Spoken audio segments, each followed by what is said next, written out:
karena menurut bahasa pun tak kenal kata saya, maka itu izinkan memperkenalkan diri. Nama saya Dwi Agustian. Saya nomor 21 nilai Hasan.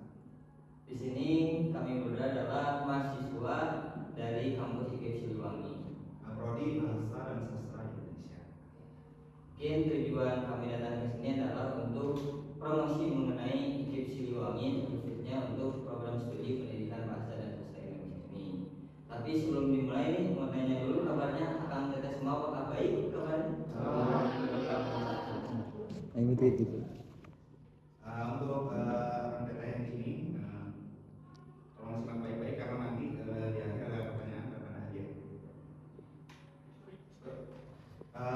Pertama, IKIP Siliwangi katanya yang baik. Apa sih IKIP Siliwangi? Nah, IKIP Siliwangi merupakan perguruan tinggi yang ada di Cimahi. Dan untuk IKIP Siliwangi ini memiliki akreditasi B atau baik sekali.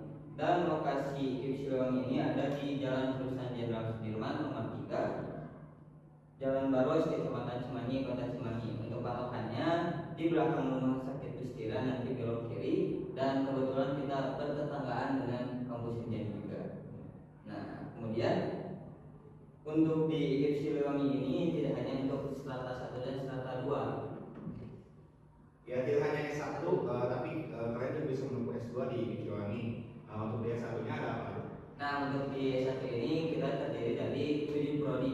Yang pertama ada program studi pendidikan bahasa dan sastra Indonesia dengan akreditasi A atau unggul. Yang kedua ada program studi pendidikan bahasa Inggris terakreditasi unggul juga. Kemudian ada program studi pendidikan matematika terakreditasi unggul. Kemudian ada program studi pendidikan masyarakat terakreditasi unggul. Kemudian ada pendidikan guru sekolah dasar terakreditasi baik sekali. Kemudian ada program studi pendidikan guru PAUD atau pendidikan guru pada anak usia dini dengan akreditasi baik sekali. Kemudian ada pendidikan bimbingan dan konseling dengan akreditasi baik sekali juga. Lalu untuk S2-nya ada magister guru sekolah dasar. Lalu yang kedua ada magister pendidikan bahasa dan sastra Indonesia. Lalu yang ketiga ada pendidikan magister pendidikan bahasa Inggris. Akan lihat di sini ada yang cita-citanya jadi guru. Boleh coba tangan? Ada jadi guru cita-citanya? Ya. Dan di IKIP Siliwangi juga kita membuka pendidikan profesional guru. Jadi setelah S1 biasanya guru itu menunggu pendidikan lagi setahun. Dan gak semua kampus loh ada pendidikan profesional gurunya. Dan di IKIP Siliwangi termasuk dari salah 2 kampus di Jawa Barat yang mempunyai program profesional guru.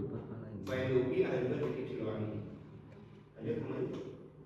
Nah, tentunya di IKIP Siliwangi juga pasti memiliki prestasi-prestasi, entah itu dari prestasi di kampus ataupun mahasiswanya. Boleh disebutkan Kang Hasan untuk prestasi yang pernah diraih oleh IKIP? Untuk prestasi kampus kami dulu, IKIP Siliwangi pernah menjadi peringkat 1 sebagai perguruan tinggi bidang ilmu pendidikan terbaik di tahun 2020. Lalu untuk yang kedua pernah menjadi peringkat 230 dari 4.530 perguruan tinggi di seluruh Indonesia.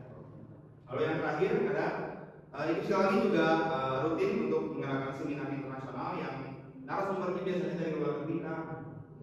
Lalu katanya mahasiswanya memang punya prestasi sih kan? Nah, untuk prestasi mahasiswa di IKIP ini tidak hanya mengenai bidang akademik saja gitu, namun di bidang non akademiknya juga sangat banyak gitu. Untuk salah satu dan beberapa yang meraih prestasi, diantaranya ada Firda Nur Alista sebagai delegasi dari International Youth Innovation Summit in Kuala Lumpur, Malaysia 2023. Nah, untuk prestasi ini diraih ketika kegiatannya dilaksanakan di Kuala Lumpur, Malaysia juga. Kemudian ada Jonathan Adi Purnama peraih 1 emas dan perunggu cabang olahraga Gatball Internasional 2023. Tuh tadi sudah disebutkan 2 dan tentunya masih banyak lagi untuk prestasi-prestasi mahasiswa ini. Tadi pun untuk prestasinya tidak hanya sekitaran Jawa Barat nasional, gitu nasional saja, bahkan sudah ada di tingkat internasional saja. Nah, lalu pasti timbul pertanyaan dari teman-teman, kenapa sih kampus pendidikan, kita kampus pendidikan, lalu bagaimana cara kampus pendidikan menunjang di bidang non-akademik. Nah, di IKIP Siliwangi juga terdapat ormawa ataupun organisasi mahasiswa kampus, di mana untuk ormawa ini yang di bidang non-akademik atau di UKM, di unit kegiatan mahasiswa terdiri dari 14 UKM gitu. Untuk 14 UKM ini banyak ya, ada yang di bidang olahraga, bidang bela diri, bidang penulisan, fotografi, seni dan lain sebagainya. Kemudian untuk di himpunannya juga, untuk di prodinya juga ada organisasi yaitu himpunan mahasiswa. Setelah di himpunan mahasiswa kemudian ada juga badan eksekutif mahasiswa, di mana untuk badan eksekutif mahasiswa ini ada BEM IKIP Siliwangi, BEM Fakultas Pendidikan Bahasa, Fakultas Ilmu Pendidikan, dan Fakultas Matematika, dan terakhir ada Dewan Perwakilan Mahasiswa juga gitu. Nah, tadi kan kita sudah membahas mengenai IKIP Siliwangi tentang program studi, prestasi dan lain sebagainya. Mungkin prospek kerjanya Kang Hasan di IKIP Siliwangi ini. Mungkin teman-teman sedikit bertanya-tanya, kalau masuk IKIP Siliwangi prospek kerjanya apa sih? Emang cuma bisa jadi guru doang? Aku sendiri gak mau jadi guru, tapi masuk IKIP Siliwangi karena prospek kerjanya itu luas. Bisa jadi penulis, bisa jadi editor, bisa jadi pengelola resmi, bisa jadi dinsos, bisa jadi tour guide, bisa jadi penerjemah. Dan aku sendiri tergabung di organisasi seni. Jadi untuk prospek kerja ke depannya juga, aku cita-citanya ingin di bidang seni aja gitu. Bisa aku sering menulis buku, aktif juga di teateran dan seni panggung. Nah, mungkin boleh nih, tadi kan sudah kita juga untuk membahas lebih jauh gitu mengenai program studi kita Kang Hasan. Untuk di program studi kita, kalau boleh tahu ada berapa mahasiswa gitu jumlah orangnya dari angkatan ini? Untuk di program studi pendidikan bahasa dan sastra Indonesia, kita memiliki 4 angkatan, masing-masing angkatannya 2 kelas yang biasanya itu terdiri dari 40, setiap kelasnya ada 40 siswa ya. Dan di prodi kita juga banyak menaungi teman-teman yang sekiranya misalnya pengen kuliah tapi gak ada biaya, gak ada apa. Kita juga terbuka, sangat terbuka bagi untuk beasiswa di prodi kita ya. Untuk beasiswa di IKIP Siliwangi dan di program studi ada 2 beasiswa gitu. Yang pertama ada beasiswa unggulan, biasanya itu langsung dari pemerintah juga, khususnya dari provinsi. Kemudian ada KIP kuliah atau Kartu Indonesia Pintar Kuliah juga di IKIP, sangat terbuka gitu. Kemudian selain tadi mengenai mahasiswanya, tentunya juga gitu untuk dosen-dosen di program studi pendidikan bahasa dan sastra Indonesia ini terdiri lebih dari 30 dosen, di mana untuk dosen-dosen ini lulusannya ada yang magister ataupun doktoral. Untuk magister ini adalah lulusan S2, dan untuk doktoral ini adalah lulusan S3. Dan untuk lulusannya juga pun ada beberapa dosen yang memang lulusan dari luar negeri juga ya. Dan tadi kan sudah menyinggung juga mengenai, kemudian ada apa sih, ada alasannya sih kenapa sih Kang Hasan kita harus kuliah di PBSI? Kenapa kita harus kuliah di pendidikan bahasa dan sastra Indonesia? Pasti teman-teman bertanya, ngapain kita belajar bahasa Indonesia? Kan kita udah orang Indonesia, ngapain belajar bahasa lagi?